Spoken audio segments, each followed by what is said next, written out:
How was your Monday, Matthew? My Monday felt so good today. I could just see. I mean, I guess you're not feeling so well, so My I'm Monday good. sucked because my team can't play football correctly. Oh, I mean, I kind of had that feeling for a while now, but I'm feeling good. Hello, world. Welcome to 15 Rounds of Flambé with Aaron and Matthew Johnson. The Jets lost in one of the worst fashions that they could have lost last night, and I'm. It sucks. I don't feel good, but we're here. We're talking NFL most of the day. Big NFL show. Got a lot leading into it. So, this guy's ready. Yeah. I'm The gonna. Giants won with someone else messing up their time management, so I'm good. So I'm gonna make a drink, and then we're gonna come back and do the show. Be right back. Well, like I said, we're back here. You know, that drink was amazing. But starting out, the Jets. Starting out today in 15 rounds of flambe, we're talking big news out of the NFL that happened today with Robert Griffin III, RG3, being put on IR for the Cleveland Browns. I mean, the Browns have done everything to give this guy a chance. They even, took him over Carson Wentz with the trade and everything. Matthew, have we seen the last of Robert Griffin III? I mean, I hope not, because coming out that first season in Washington, I thought that was one of the best passing seasons I've ever seen, regardless of like if he was a rookie or not. And after all the after that terrible injury in that playoff that year, I was really hoping that he would get back to form, but unfortunately he hasn't. He moved on to a new team, and yesterday he fractured a bone in his left shoulder, and he was placed on IR like you said. And he's going to miss the next 8 games, so we're not going to see him at least until November, if ever again. So. I think he's done. I'm gonna be blunt as ever. And truthfully, I thought he was done when he was leaving. Oh no, I thought the league would give him another chance because I felt like Washington was kind of like pushing him out. They were going to give him another chance. But. I don't. But my thing with this is that they did. This was, and I tweeted this out today when I was at work. I retweeted it out.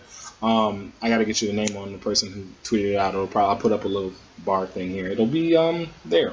But the thing is, he tweeted out. This is, and I'm paraphrasing. This has been a Cleveland's worst case scenario.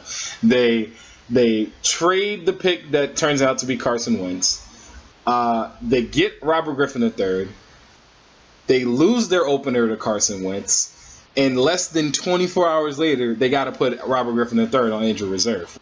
And, I mean, this is like Hugh Jackson in Cleveland he got put in one hell of a situation. He's in one predicament. He's in a quagmire right now. That's what he's in. I mean, we go from winning one for the land in June, and then we're like, oh yeah, this is Cleveland. This is Cleveland. Exactly. Like I said, it's important, like I said, because first Mike Shanahan in his first season in Washington, then Jay Gruden, his second coach in Washington, and then Hugh Jackson in Cleveland. They had all been telling him, you got to slide, you got to say like Russell Wilson. Russell Wilson doesn't take big hits, even though he's mobile. He slides, he goes out of bounds. And RG3 struggled with that with his first two coaches, but it seemed like that play where he got injured, he was going outside. Yeah, he was. I think he was already going out of bounds. He went out of bounds. Someone just who was his name? Jalen Mills of the Eagles. He just came in and just gave. It wasn't like a bad hit, like with the concussion hit, but it was still like a hit that was hard to see, going straight at his shoulder, and just seeing RG3 get gimpy after that. So it was hard to see, and it's unfortunate. But you think he's not done? You don't think he's done? Oh no, I don't think so. I mean, there aren't great quarterbacks. I mean, a lot of teams don't have, say, top 8 quarterbacks in the league. So I feel like he's gonna get another chance. But maybe in the backup, but I think I was about to say I think in a backup role. I don't think we've seen him. I think we've seen the last of him in a starting position because he's just the biggest thing for me was he looks so lanky. He looks so skinny. He looks like he hasn't built muscle in all. 4 years. Like Russell Wilson, he's big. Even Michael Vick got big when he was in Atlanta throughout from his rookie season. And it looks like RG3 looks like the same muscle, like body fat as he had, muscle fat than he had, his rookie season. And that's definitely, I think it's affected him because he hasn't been able to take hits the way he needs to. Yeah. And I know opening up, you were feeling a little blue and downtrodden. So want to tell me a little bit about your Sunday? Like what actually in that Jets-Bengals game caused so much anger, worry, regret? I mean, tears? It's a combination of And there honestly almost were tears. I can't lie. There almost were. When Brandon Marshall dropped that ball over the middle, that would have set him up for a field goal. They had no timeouts. They still had like 48 seconds left. Run up to the field, run a quick little 7-yard out, and then you're right there at field goal position for Nick Folk. They called the man Folk Hero for a reason because of his game-winning field goals. But no, Brandon Marshall, who wants to be a number one receiver, gets hit right in the hands and then drops it. I saw a tweet that said Brandon Marshall literally has not made the playoffs because of stuff like this. And I think maybe catching passes from Kyle Horton. But still, that had a lot to do with it, though. And that's, I think I can't, and I love Brandon Marshall. I do. I love Brandon Marshall. I love what he brings to the Jets. The Jets have, I remember the days when it was Vinny Testaverde in that offense where it wasn't really explosive, but it was still nice. I remember the days of Chad Pennington where it wasn't really explosive, but it was nice. And then I remember the dark days of Mark Sanchez and Kellen Clemens. So dark. The dark. I mean, we went to 2 SC championship games, so it's not that dark. But, I mean, we went to 2 SC championship games because of defense and of ground and pound. Thomas Jones and then Sean Green and LT. So, it just, they left 5 points on the, they lost by 1 and they left 5 points on the field with the block 24-yard field goal and then the mixed extra point by Folk, and it just, the defense played so great outside of Darrelle Revis, and I was in my Darrelle Revis jersey the whole game. Yeah, insult to injury. I said I had a lot of salt going to a lot of wounds yesterday. I mean, I believe it was Bomani Jones or Dan Levitar on their show, and one of them said like the only island about Revis on yesterday was that there was an island between AJ Green and Darrelle. He had so much cushion on him. Rich Cimini, the ESPN writer for the Jets, put down in one of his stories. He titled it AJ Green's, what was it? AJ Green's, an inside look at AJ Green's vacation on Revis Island. And it was so, I've never seen Darrelle Revis play that bad. I don't, they got to move him to safety. He can't play corner anymore against some of these bigger, more elite receivers. I mean, when he was at his heyday, he was shutting these guys down. AJ Green had 10 targets and 10 receptions for like 100 and I don't remember what time. I think it was 185 yards and a touchdown. He had even though the long touchdown pass wasn't entirely Revis' fault because he was supposed to have safety help over the top, it still is like, yeah. But you had a better Sunday, I take it. Oh yes, I had a better Sunday, and we've had this conversation before. I said that I think I'm going to die watching a Giants game, just like the heart is going to be too much, and I really think that's how I'm going to go. Because after we first began the show talking about basketball and baseball, and you know I'm passionate and I love those sports. It's something different with football. It really is different because like when I was watching the second and third quarter, I'm still into it, but like I'm like still passionate about it, but nothing. It's just still like basketball, baseball. But when that fourth quarter happened, I was shaking. My heart was going fast. It was like I was like actually playing there, and I'm not. I get it. I said I get it. Yesterday was a great day because, like we said before in the previous show, the Giants hadn't won a season opener, and the Jets hadn't lost a season opener in like 7 years. And the stat came up in the middle of the game that they hadn't beaten the Cowboys in the first week of the season ever. And I was like very shocked at that because I know this is a very historic rivalry. I know they played pretty big games. Yeah, no, I know they played a bunch of week one. I'm a little surprised by that too. I know they hadn't won in week one in a couple years, but I didn't know they had never beat the Cowboys. Yeah, but up until yesterday, where Eli had a great game, throwing 3 touchdowns. Victor Cruz salsa dancing. We're really not going to talk about him, Matthew. You're going to start with that. You're not going to start with the idiot. I mean, no, we're putting this on the Giants. This is a giant win, and like my high is too high now. I'm not gonna bring down your high, but I'm gonna honestly say something. You know, every time, and I've had it said more to me more than he said it to you. But you know when Daddy watches somebody do something stupid or something just uncalled for, you know how he always said, "You're just dumb, son. You're just dumb." And that's all that's all I kept hearing.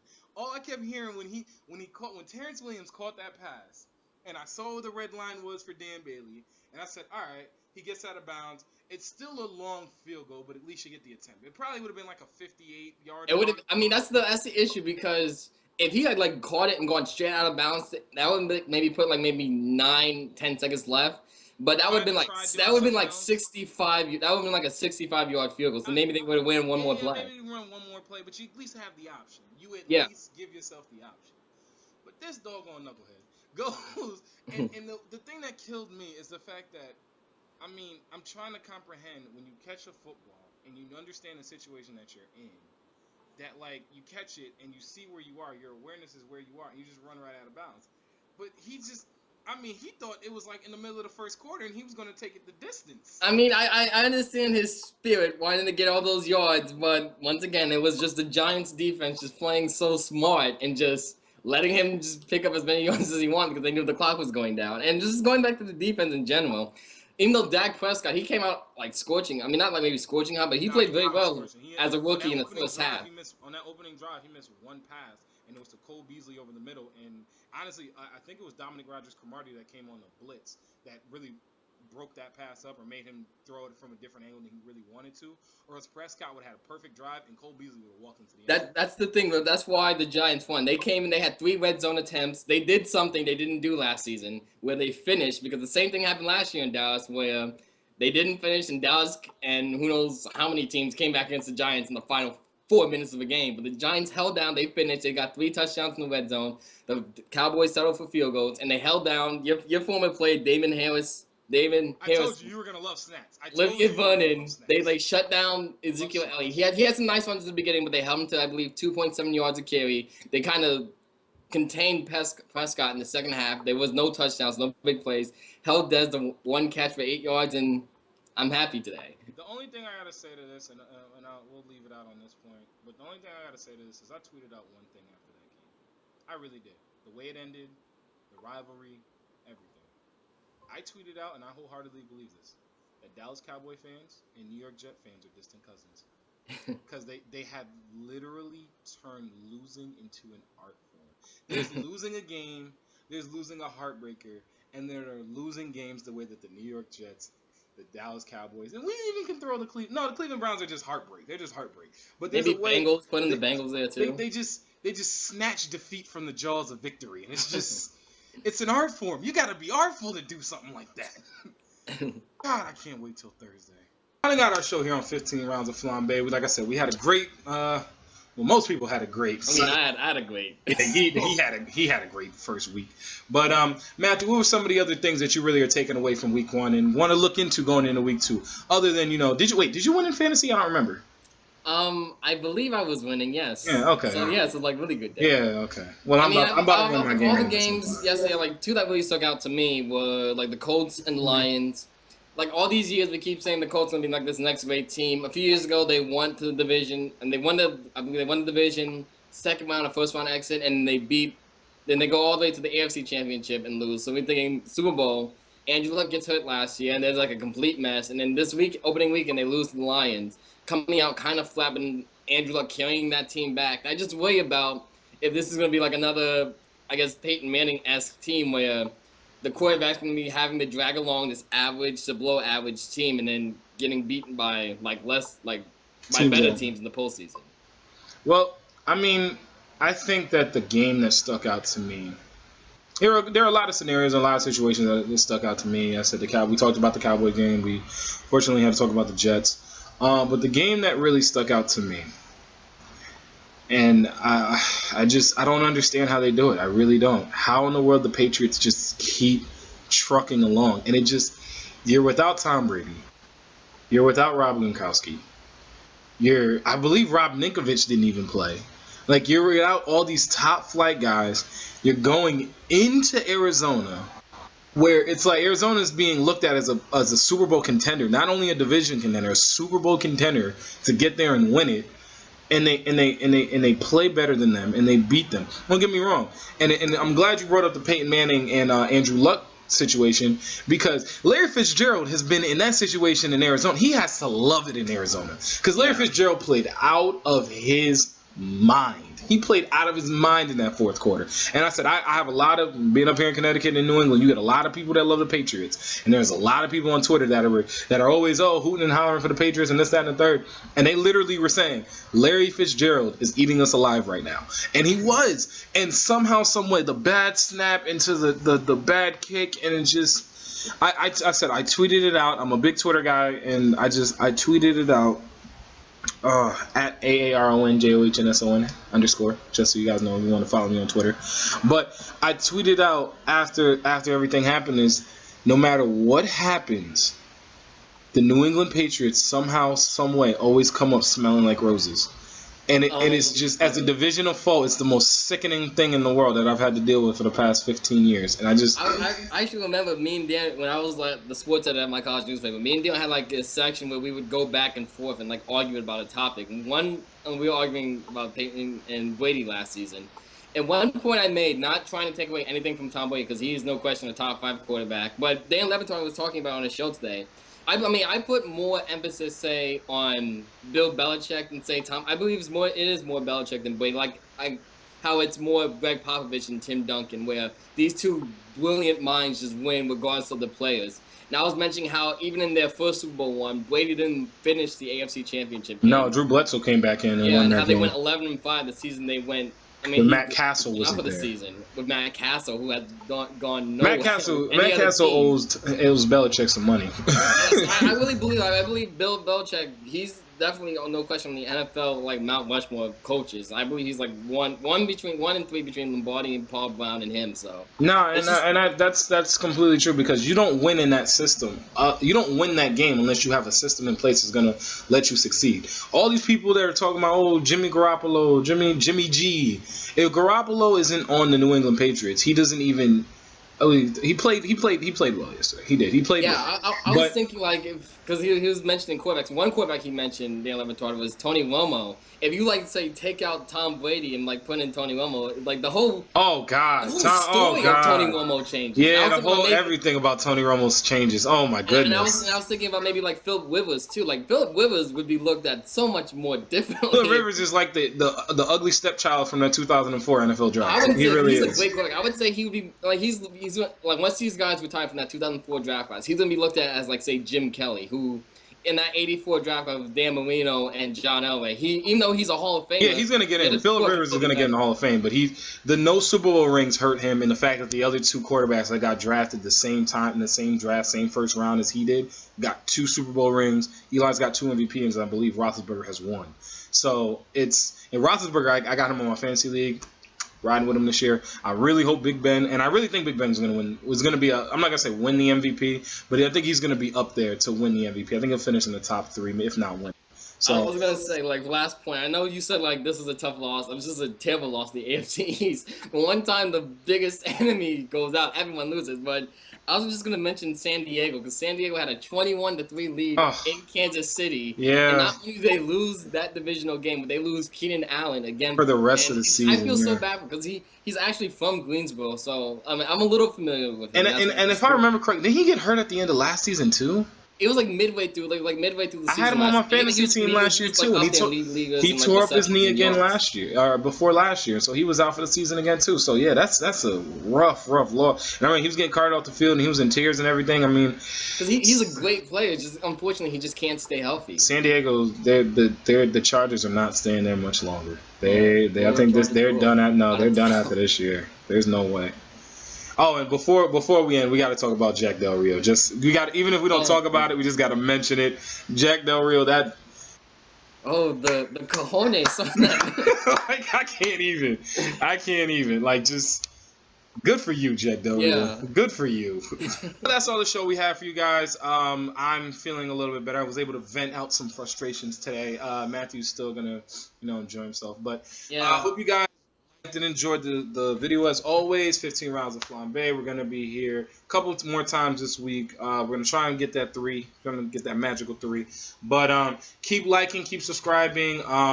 Put in the comment section below what you thought about week 1. We really want to hear about it. We know, talk about it a little bit on the show. We get a couple good comments up here. Matt, you got anything else you want to say to the people out? Just keep watching, keep commenting. I'm really interested in hearing how your favorite teams did and like what some of you are looking forward to week 2. And please continue like commenting, liking us, looking at the GoFundMe page. So please just keep watching, guys. Jet fans, we need to come together. We need to huddle. We need to hug. We need to just we need something. We need something pretty strong. But like I said, guys, that's all the show we have for you guys and girls out there. And we will see you Wednesday. Have a good one. Enjoy the games tonight too. Yeah.